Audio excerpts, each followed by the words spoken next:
মা, ও মা, আমি এখানে বসে খেলি। আচ্ছা খেল। এই ফোন বাজছে না, যাই ফোনটা ধরি। এই তো মা চলে গেছে, এই সুযোগে ছুরিটা নিয়ে নি। সবজি কাটবো, ছুরিটা নিয়ে। সোনা, ছুরি নিয়েছিস কেন? ছুরিটা দে। না দেবো না, না দেবো না, দে সোনা ছুরিটা, ছুরি নিয়ে খেলতে নেই। না দেবো না, না দেবো না। দে, হাতটা কেটে যাবে তো। না, এইভাবে ওর কাছ থেকে ছুরিটা নেওয়া যাবে না।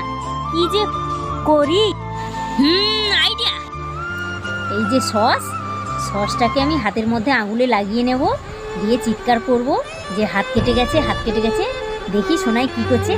আহ আহ হাত কেটে গেছে, হাত কেটে গেছে। ও বাবা, আমার হাত কেটে গেছে, তাড়াতাড়ি যাই। মা, তোমার হাত কেটে গেছে? হ্যাঁ সোনা, এই তো কাটতে গিয়ে ছুরিতে হাতটা কেটে গেল, কতটা রক্ত বেরোচ্ছে। ও বাবা, আমি ছুরিটা রেখে দিই, নাহলে আমার হাতটা কেটে যাবে। হ্যাঁ, ঠিকঠাক কাজে লাগলো তো।